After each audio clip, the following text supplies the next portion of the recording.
Halo, selamat malam Cik dan Puan. Info PKU sekarang punya segmen baru namanya Podcast Cerita Malam.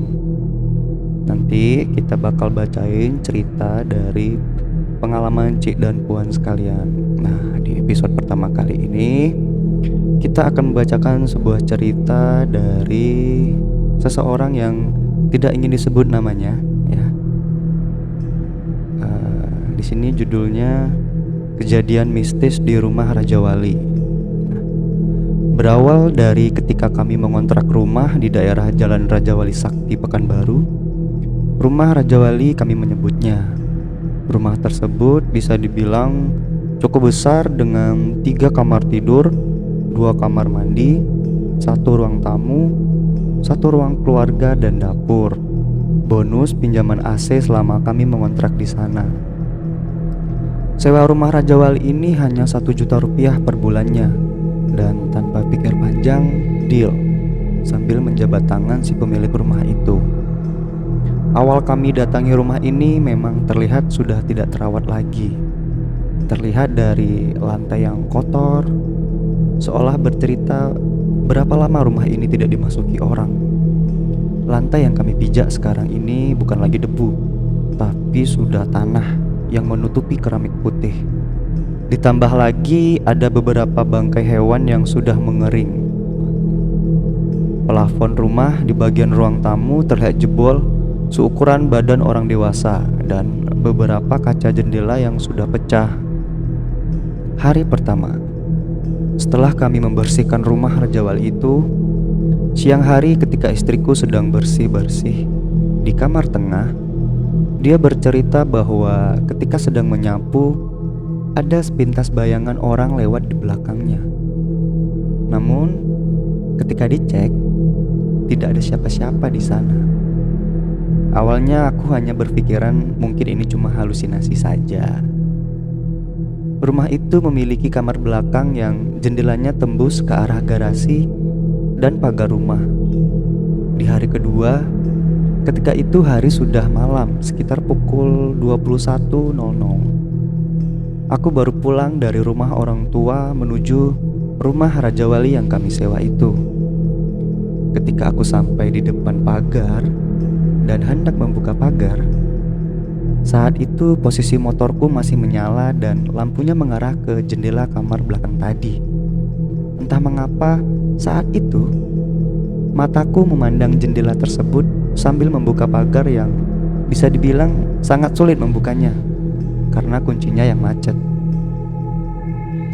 Terus aku melihat ada pergerakan di jendela itu, dan ketika aku perhatikan lebih seksama lagi, pergerakan itu seperti orang yang menggunakan jaket dengan tutup kepala mengintip dari balik jendela, kemudian hilang.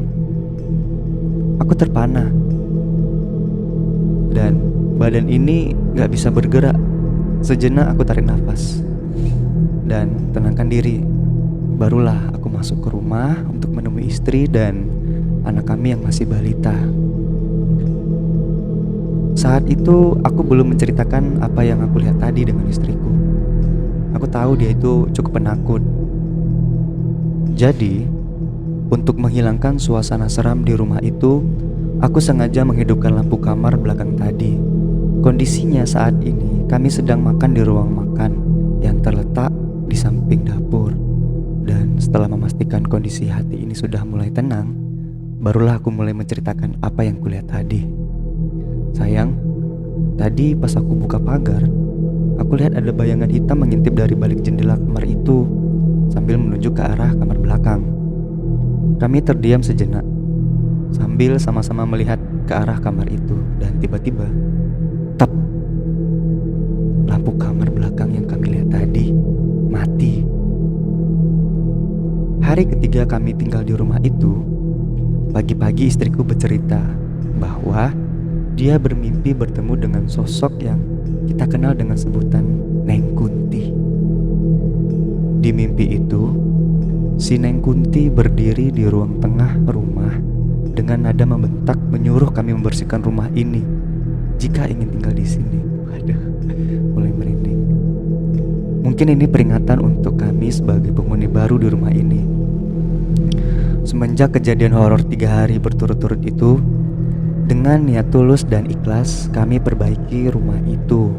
Mulai dari mengecat tembok, memperbaiki plafon yang jebol, hingga membersihkan semak-semak di halaman. Alhamdulillah, kami tidak pernah bertemu dengan kejadian mistis yang kami alami 3 hari berturut di awal kami tinggal di sana.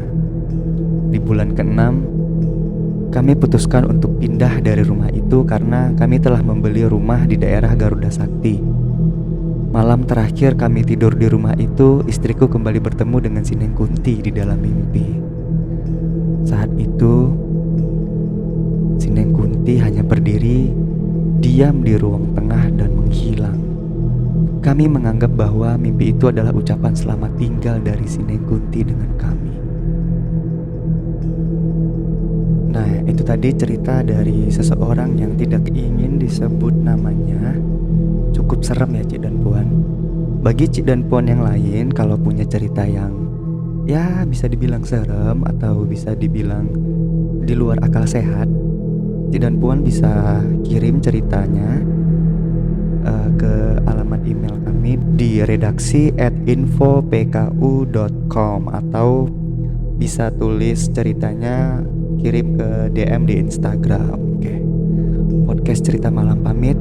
Sampai jumpa dan hati-hati.